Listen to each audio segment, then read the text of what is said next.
Welcome. My name is Andrea Bassing-Matney, and I am the Community Outreach Programs and Support Specialist for Research Services at the National Archives in Washington, D.C. A few quick notes before we start. You can submit your question for a speaker via Twitter using hashtag GenFair2014. We have allotted for a 10-minute Q&A session at the end of the presentation. For captioning, go to the Virtual Genealogy Fair website and click on the link for today. The lectures will be recorded and posted on the Virtual Genealogy Fair website by the end of November. This is lecture number 8, and it is entitled Finding the Correct Ancestor, Civil War Soldiers and Homesteads. Our speaker is Jean Nudd, and she is joining us via the telephone. This session highlights a frequent occurrence in genealogy research: multiple people with the same name, living in the same area. Using an example of a Michigan homesteader who fought in the Civil War, this lecture outlines a process for identifying individuals in order to determine the correct ancestor. Jean Nudd is an archivist for research services at the National Archives at Boston, Massachusetts. Thank you, Jean, for joining us. I am now turning the microphone over to you.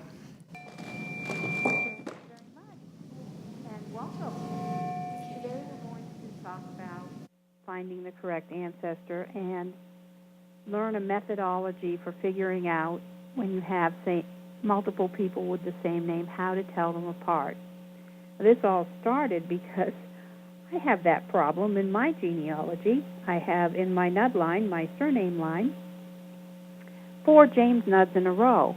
And so I wanted to know how to figure this out. I went to a lecture given by Tom Jones, the genealogist Tom Jones, not the singer Tom Jones, and he talks a lot about evidentiary instead of factual genealogy, as well as other techniques. So I wanted to pass that information on. I wanted to learn more about homesteaders because I didn't know anything about it. And I also had a bunch of volunteers who were working on indexing M25, which is General Land Office Correspondence. So let's start off with the Homestead Act in 1862. Like the Bounty Land Acts and the Revolutionary War, War of 1812, Mexican War, the Homestead Act was a way for the government to get people to fight in the war. And they gave a priority to Civil War veterans. Anyone could get 160 acres of land, but veterans could get an additional 160 acres of land. And in order to become in order to get the land that you were homesteading, you had to live on it for 5 years. You had to make improvements to that land, and you had to prove that those improvements were made. Slide 4. So M25, Bureau of Land Management, General Land Office Correspondence, the last 3 rolls of that microfilm deal exclusively with these Civil War veterans who were looking for additional homesteads. And we did index those. And so I have it, and if you need access to that index, just email us and we'll get it to you. Slide 5. I decided I picked out some names. Charles Rockwell. Just out of the blue, out of this index, I thought Charles Rockwell. There were 2 letters about Charles Rockwell's request for additional homes. Says in Michigan. I thought, there won't be too many Charles Rockwells around. Well, it turned out there were 11 of them in the 1870 Michigan Census. So let's look at that census and see what we can discover. Slide 6 is actually one of the letters in M25 about Charles Rockwell.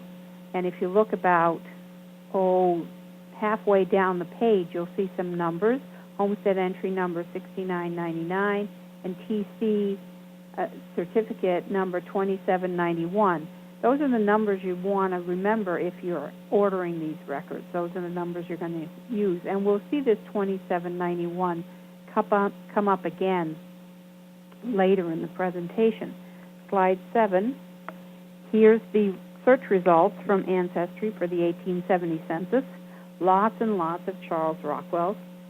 Slide 8 is actually, I've pulled them out so that we can see the pertinent information.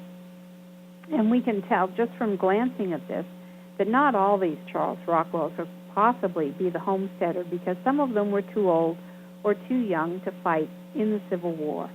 Slide 9. So immediately we can eliminate 5 of them. The one born in 1861, the one born in 1862, there's one in 1851 and 1848, all too young to have fought in the Civil War.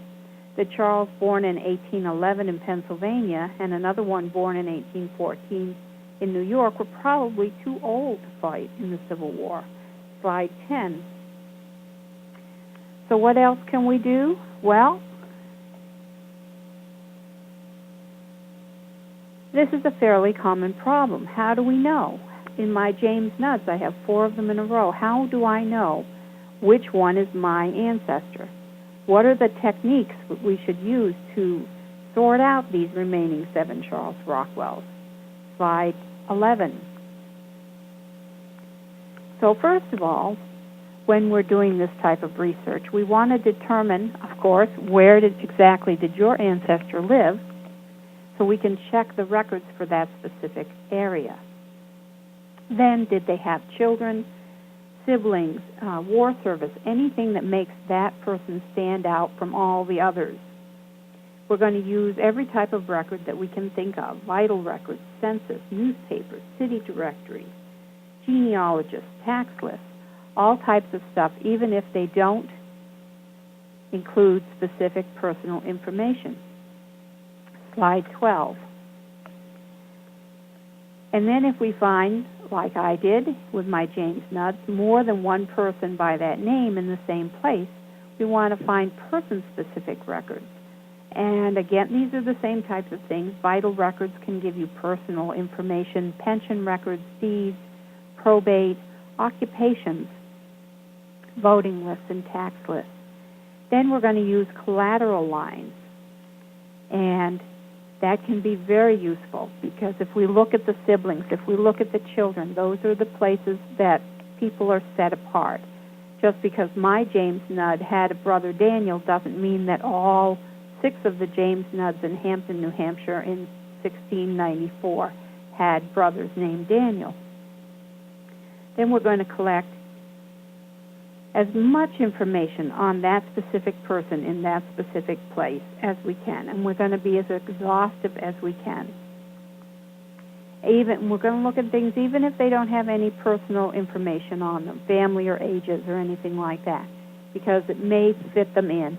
It may give us a clue about that person that doesn't relate to any of the other people. Slide 13. We're going to be sure to record as much information from all the record sources as we can. We want to put down any information on there, either specifically stated or implied information. We're going to look at not only that person, but the neighbors around them, any witnesses, say they were naturalized, so you have witnesses, any signatures or land descriptions, all that kind of stuff we want to write down and record. We also want to be sure that we understand the records that we're collecting. We want to evaluate them and assemble the information in a framework that we can find useful. So we don't want to just collect all this information, but we want to analyze it as well. Slide 14. So I suggest you try putting all these facts into a graph or a timeline format.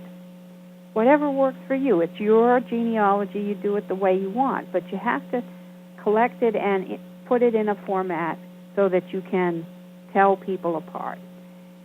You're going to add in things like locations and religions and neighbors and any of the other variables that help set that person apart from all the other people. And as you go along, you want to refocus yourself.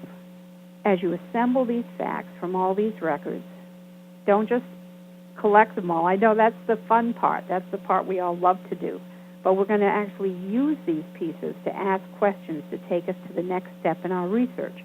So as we go along, we have to refocus, to reevaluate where we're going. Slide 15. So Where do we start with the Charles Rockwell?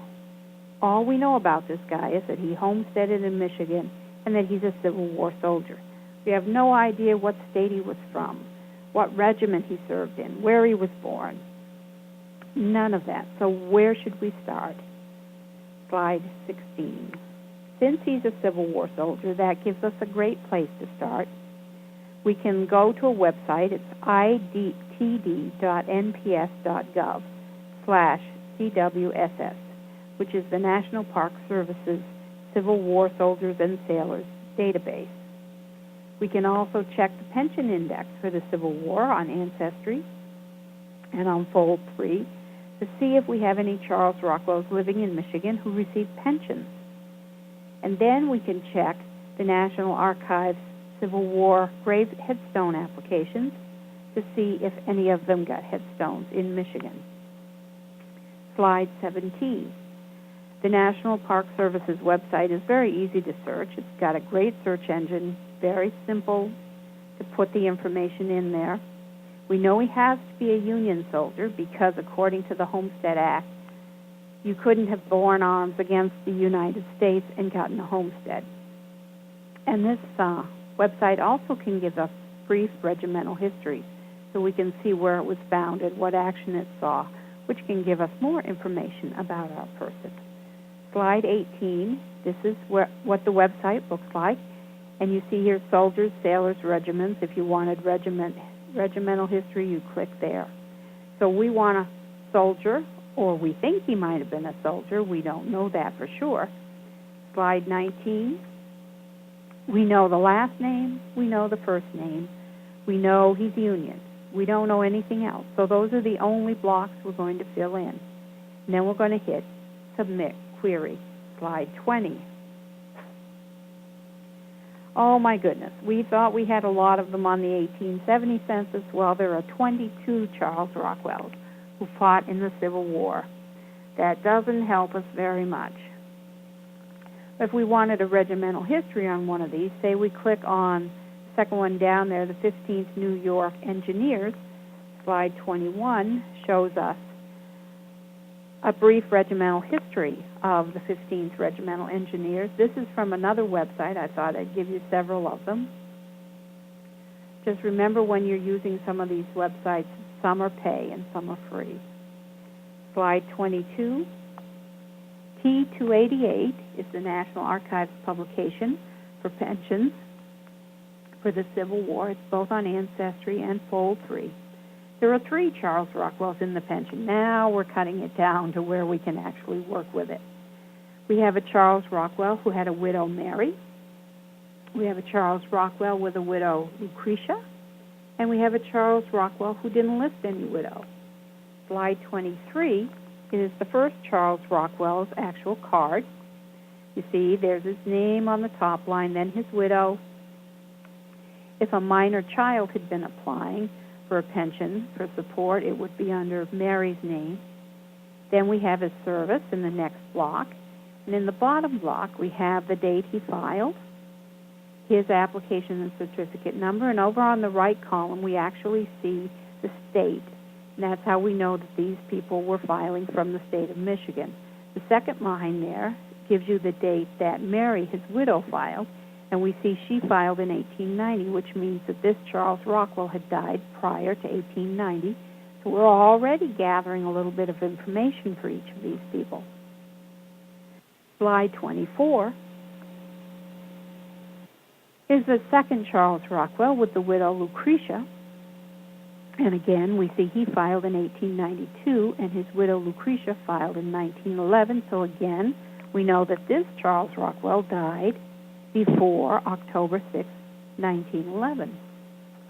And the third Charles Rockwell filed in 1903. No widow, so we don't have any idea of when this one was deceased. Slide 26. So, M1845 is Civil War headstones. We only find one Charles Rockwell listed in that, and he was a private in the Company F, 15th Regiment, New York Engineers. Aha! Another piece of information for that first Charles Rockwell. and he's buried at the cemetery in Ravenna, Michigan. He died May 6, 1886. Slide 27 is the actual card that goes with that headstone application. You can see his name, the company, his private, the cemetery at Ravenna, and his date of death. Slide 28. So, which Charles Rockwell? Let's refocus here. We have 7 in the 1870 census. We have 22 who fought in the Civil War. We have 3 who received pensions and 1 who got a headstone. So where should we go next? Probably the Civil War pension would be a great place to look next. But that takes a little time to get from Washington. Let's number the Charles Rockwells we found, 1, 2, and 3, so that we at least have some individualism for each of them. And let's see what we can find out about each one of them. Charles Rockwell number 1 is the one with the widow Mary, slide 29, who served in the 15th New York Engineers. We know he died in 1886. We also know that his widow got a pension in 1890. This is the one who had a headstone. We already know. We already have his date of death. We already know he got a federal headstone. Slide 30, is he on the census? On slide 30, we see the 1890 special census of Union veterans and their widows. And the very top line, remember now, we know that he was deceased in 1886, so he's not going to be on here. But his widow, Mary A., is the very first one there. And it tells us that Charles was a private. Company F, 15th New York Engineers, tells us when he enlisted, tells us when he was discharged, how long he was in. And down below, on line 41, we see present residence of Mary is Ravenna, which is where Charles was buried, so that makes perfect sense. Slide 31 is the 1880 census, and we see Charles here with Mary and their youngest son, Jamie, or James, and there, he's the second one down. He's now age 54, and his widow is 51. He's a shoemaker. We want to note that down. He says he's born in New York, and his father was born in Connecticut, and his mother was born in New York. Slide 32 is the 1870 census, so we've gone back 10 years now. His whole family is here. He's got 3 children and a boarder, Ann Katz, who's from Maine. Now he's a farmer, so his occupation is changing. He's a farmer, or is he a shoemaker? We want to write both of those down. Slide 33 is the 1860 census, and here we find him in Camillus, New York, Onondaga County, living with Ebenezer Katz and Ann Katz. Probably his parents-in-law. We don't know that for sure yet.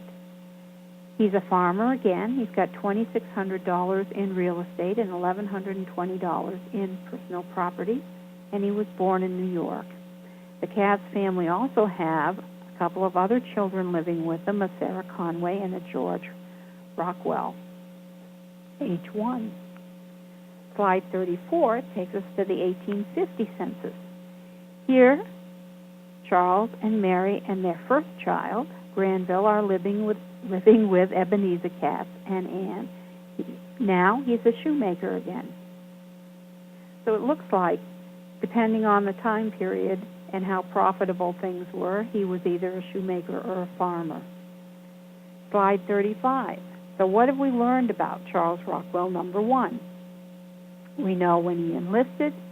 We know when he got out, when he was discharged. We know he was a private. We know what regiment he served with.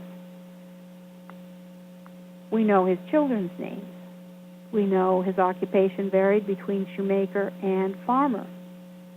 We know he came originally from Camillus, Onondaga County, New York, via the 1860 census. We know probably his wife's maiden name.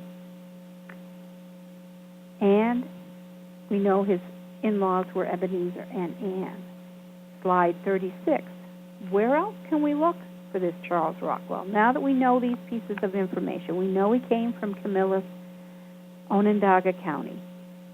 Probably we want to go look at the state census from New York. We want to look at the 1850 and 1860 agricultural censuses, as well as his pension file.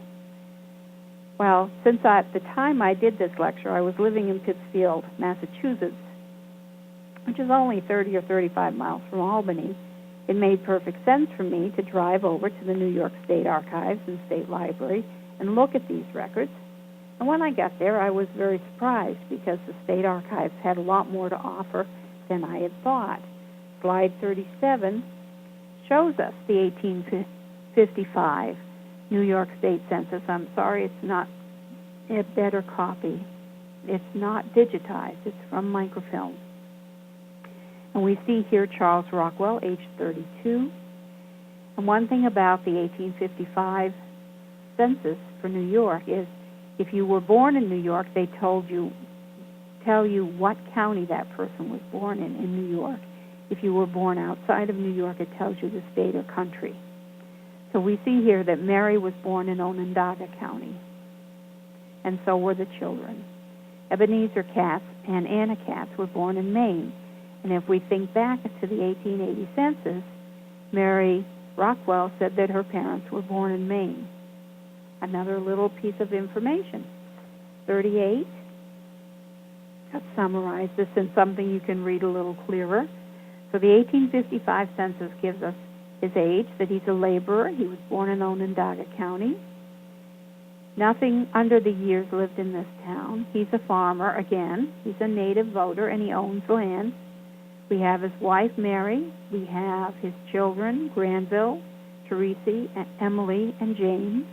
Now, on the 1870 census, in Michigan, we only have 3 children. So maybe one of these children, Emily, died. And living with them, Ebenezer Katz and his wife, Ann, as well as Ebenezer Conway, age 12. Slide 39 is the 1860 agricultural schedule for Camillus. Again, these are only available on microfilm at the State Archives in New York, in Albany. More and more of these are getting onto Ancestry, though.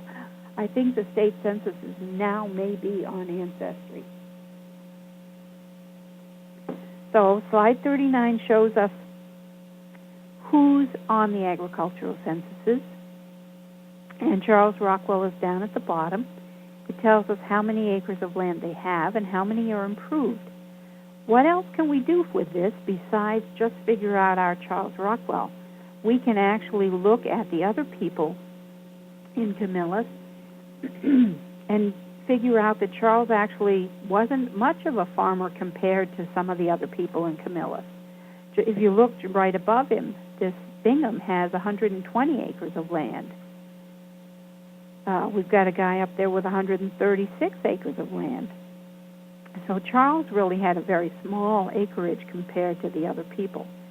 And if you look at the produce that he actually produced, how many livestock they had, how much corn and wheat and barley he produced, slide 40 shows us some more of that,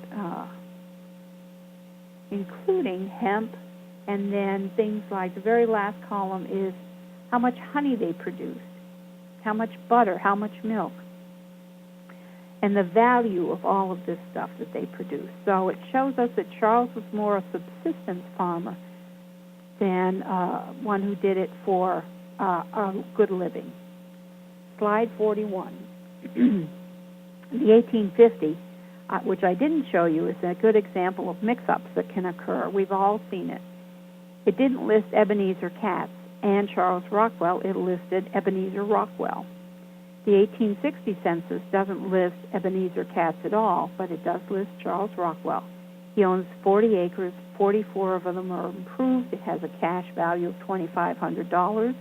If you look back at the 1860 federal census, he says his cash value of his land is $2,500.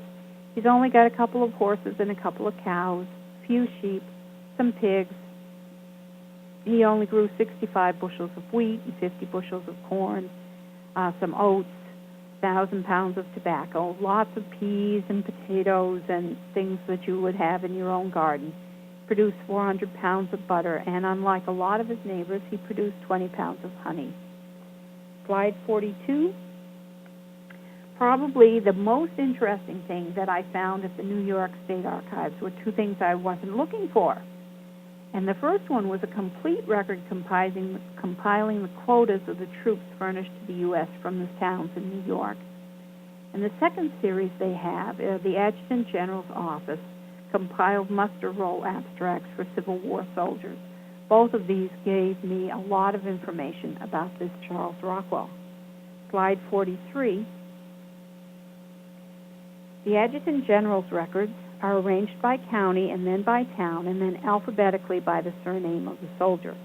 So it was very easy to find Charles Rockwell in Camillus, Onondaga County. It told me that he was 44 when he enlisted, which was quite old. When he was discharged and where he was discharged, his place of birth, and a physical description. Slide 44 is the actual title page for the Adjutant General's records. It's the source information. We always want to copy down where did we get this information. So this would be the source page for this record group. Slide 45. This is what they actually look like. And you see here along the top when he enlisted, where he mustered in. The next column down is the when he left the organization. Then under remarks, we see some dates. Those are the muster dates. That's when they produced musters, and that's when he was present for those musters. And down along the bottom, we see his place of birth, Geddes, New York. And any of you who's doing research into New York, you know that prior to about 1880, there are no birth records, no marriage records, no death records in the state of New York, unless you go to churches. So this is very useful information. We know he's 44 when he enlisted, and his occupation now is mechanic. Slide 46. The complete record of troops is microfilmed for each town, but it's not alphabetical. So you have to look through the town to find the person you're looking through for. And under Camillus, I found Charles Rockwell. Born gives us an actual date of birth and where in Onondaga County that he was a private, when he enlisted, when he was mustered in. It tells us the town got a bounty and the county got paid a bounty for him. The town didn't pay the family any relief, however, for his service. It lists him as married, and it actually gives his father and mother's name, including his mother's maiden name. If we look at slide 47, again, we've got the title page, the source information for this series of records. Slide 48, Charles Rockwell is at the top. His residence is Camilla, and underneath that we see the date and place of birth. Great information for people born in New York, especially for this earlier period. Then we've got his military information. We've got the town Camillus, how much bounties were paid. Slide 49 is the rest of that, because it's quite a large ledger. We've got his parents' names, Alchemy and Ann Barter. Tells us that he's a laborer. Under remarks, it tells us that when this was compiled, he was still living in Camillus, Onondaga County, New York. Slide 50. So just looking at these very few records, have we learned about Charles Rockwell, number one? Well, we know where he was born, when he was born. We have a physical description of him. We know his wife's maiden name, parents' names, including his mother's maiden name. We know where his parents were born. We know they had 4 children, and one died young. We know what regiment he served in. We know when he enlisted, where he was discharged, when he was discharged, that he was both a farmer and a shoemaker, that he moved to Michigan about 1866, probably. I'm going to show you exactly why I know that in a minute. He settled in Ravenna in Chester, Ottawa County, Michigan. We know exactly when he died, and we know he got a headstone. So slide 51. So now finally I've got Charles Rockwell's pension. In order to get a Civil War pension, you had to actually be injured in the war. And he did. And slide 52 is the affidavit that he submitted that actually shows you tells you very specifically how he was injured. If you look down at the last paragraph on the page, while we were out on drill one day, he talks about how he fell down, he hit his hip, slide 53, all about hitting his hip in a very frozen ground, and the surgeon gave him a liniment, which he's used ever since. But it's become troubled with rheumatism now, and it's very difficult to work. And we know when he submitted this, it's got his signature on it, the exact date he submitted it. Slide 54, Mary was also allowed a pension as his widow, but she had to prove she was his widow. So there are a number of affidavits in the pension file that show this. Slide 55 is her affidavit. And again, it tells us his enlistment information in the second paragraph type area there. And down in the next area, it tells when they were married, or when he was discharged, and then when they were married. And you see down along the almost about 3/4 of the way down, we've got information about children, but since all their children were over the age of maturity, they didn't have to list any of them at this point in time. Slide 56 is one of the affidavits in support. This is Mary's affidavit about her marriage. She doesn't have a marriage certificate, so she sent in an affidavit saying, this is when and where I married him. These are the people present. If you look down, about 2/3 down, the witnesses to the aforesaid marriage were her father, her mother. It's about halfway down. Her sister Emily, probably why she named her daughter Emily, and her cousin's names, and that all of these people are deceased or she doesn't know where they are. Slide 57, probably the most interesting affidavit in the file, is the one that gives us the information that proves that probably Charles number 1 is not the homesteader. It's from a man named William Averill, who's 64 years old. He lives in Casnovia, Michigan, and he's a longtime acquaintance of Charles and Mary. Slide 58. I love this. This is a great affidavit. How many of you know exactly when you met someone? I was acquainted with Charles Rockwell from December 5th, 1839 to the date of his death. Wonderful information. So these also show us that he didn't move to Michigan alone. I mean, this guy came with them. There are other affidavits in the file that show us the same thing. There are a lot of people from Camillus, New York, who, as a group, moved to Michigan. So it tells us when he died. She's also acquainted with Mary Ann Rockwell, his wife, from the age of 10 years to the present.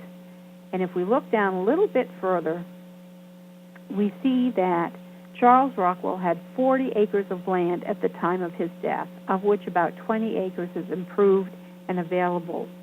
He also left a mortgage on it.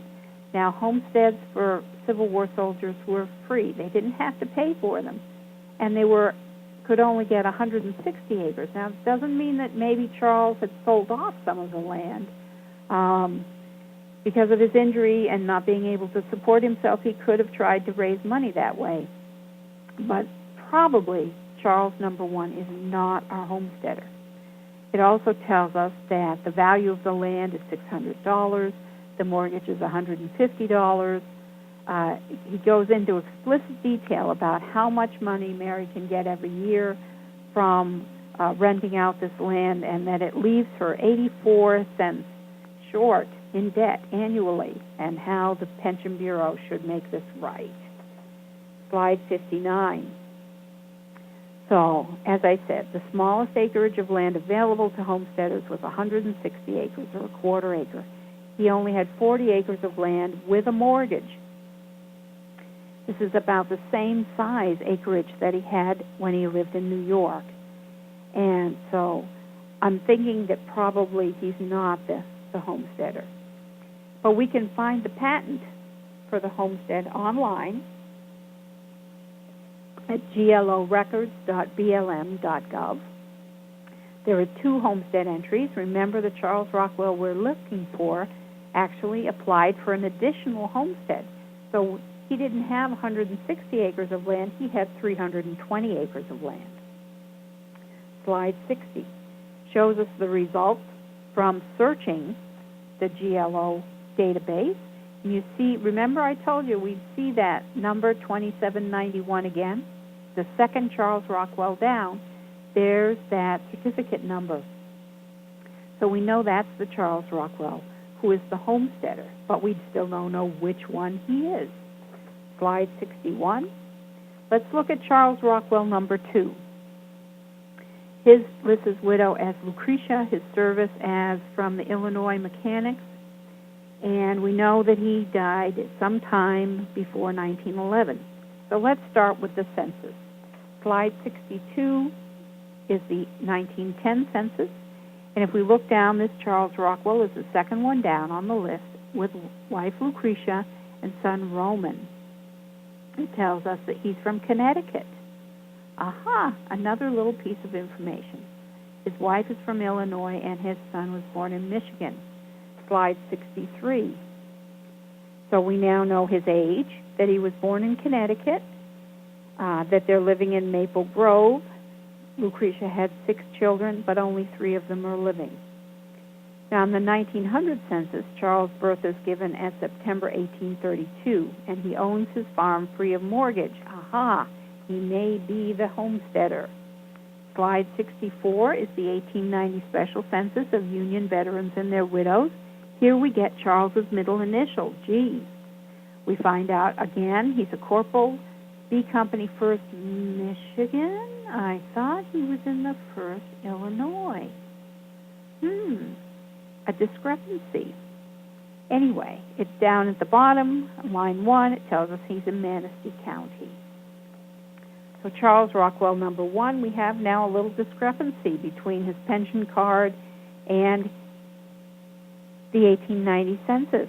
But we're not going to let that throw us off here. He's the same Charles Rockwell.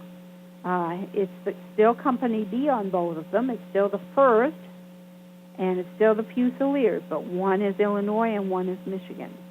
Slide 66 is the 1850 census. Now that we know that he's from Connecticut, we can go a little earlier here, and when we search the 1850 census on Ancestry, we find that there's only 2 Charles Rockwells living in Michigan who were born in Connecticut. One of them is Charles G. Rockwell, age 49, and his son, Charles, age 17. This is the Charles we're looking for. Slide 67. So we know Charles was born in Connecticut. 1850, we've got his parents' names. We know he's living in Pontiac, Michigan, and on 1860, his father, Charles G., is deceased, and Sarah is the head of household. Slide 68 is the 1870 census. Here we have Charles at the bottom of the page with Lucretia. No children yet. Slide 69 is the 1880 schedule. Charles is about in the middle of the page.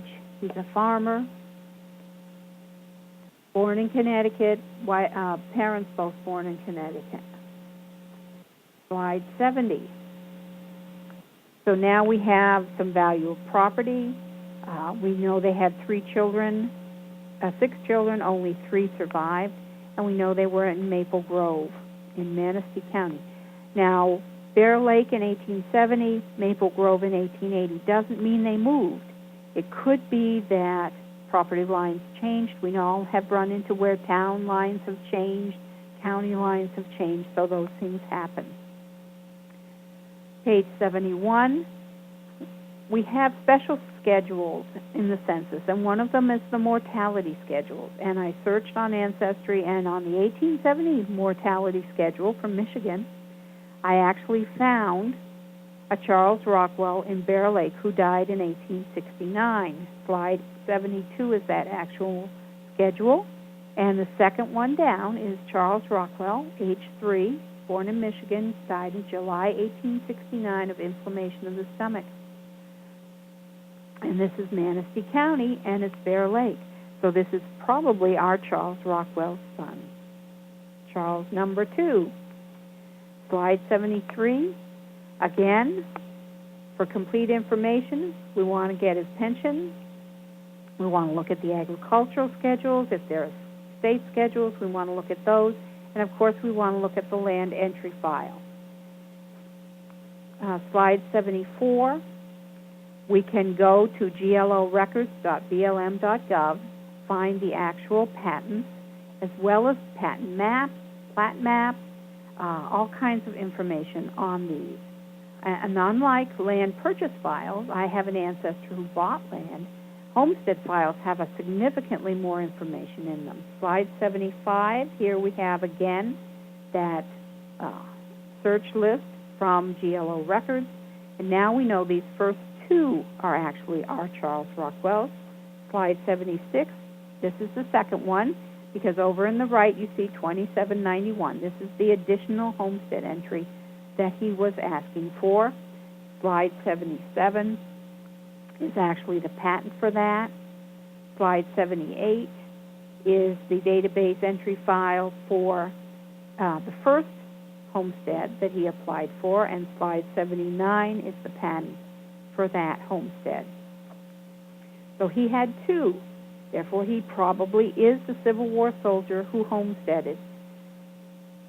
We're probably getting number 2. So if we look at homestead entry 2731, we get it from Washington, D.C. We have actually in there an affidavit, slide 80 we're looking at now, which tells us from the War Department that he actually enrolled in Company B of the 56th Regiment of Illinois Volunteers for 3 years. Slide 81 is that actual affidavit, but it also tells us when he mustered out and that it was an irregular and it reformed as the Michigan. So that's why we get that discrepancy between the pension card and the 1890 schedule. Slide 82, he tells us when he was discharged, where he was discharged, contains personal information, tells us he was actually born in Fairfield, his age when he enlisted. It gives us a physical description. Slide 83 shows you that affidavit. If you look about a third of the way down, we'll see Fairfield County, Fairfield, Connecticut. So, which is the right one? Well, what looks like number 2. We've got information about the pension. We've got the information from the land entry file agrees with his pension, so that proves to us probably he is the homesteader. So slide 85, exactly what have we learned about Charles Rockwell number 2? Lots of stuff. When and where he was born, we have a physical description. He married Lucretia. We know both his parents came from Connecticut, that they had 3 children die young. His enlistment information, he was a farmer and only a farmer. He was injured in the Civil War. He got a pension. His widow also got a pension. We know he moved to Michigan as a child with his parents, and that he died between the time May 15, 1910, when the census was taken, and October 6, 1911, when Lucretia applied for pension, and he didn't have a gravestone. Slide 86, just to be absolutely sure, I don't know about you guys, I love maps. Slide 87. If we look at a map of Manistee County, we see its western border is Lake Michigan. And going east from Lake Michigan are Onekama, Bear Creek, and Maple Grove. The plat map from the GLO website shows that Township 23 North, which is where he got his homestead, borders Lake Michigan, and it shows Portage Lake in the lower quadrant. The atlas of townships shows Portage Lake right next to Onekama. So slide 88 shows us the plat map. Slide 89 shows us the homestead atlas. If you haven't looked at this, it's a great book. And so, slide 90, we know Charles was the homesteader. If we want to continue researching Charles number 2, what would be our next step? Well, we probably want to look at a history of Fairfield County. If I search on FamilySearch.com, I find that there are Rockwell genealogies. We've got the Barber Collection, which is a collection of Connecticut vital records. We'd want to go to Connecticut State Archives. We'd want to look at the Michigan State Census from the LDS, as well as the agricultural schedules and his pension file. Slide 91, do you have any questions for me?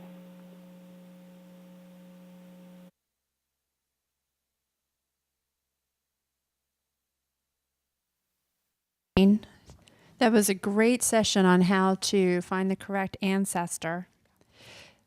While we were watching the chatter on YouTube, we saw many people very excited that they saw some of their own ancestors on the slides that you were using. Let's start with the questions that were submitted via YouTube. The first question is, I found a tombstone with a common name, USCT, with no dates. How do I determine which of several individuals with the same name? Could you repeat the question for me? Yes, I will repeat the question. I found a tombstone with a common name, USCT, with no dates. How do I determine which of several individuals with the same name? All right, well, USCT stands for U.S. Colored Troops. So is she looking for an African American, or he looking for an African American?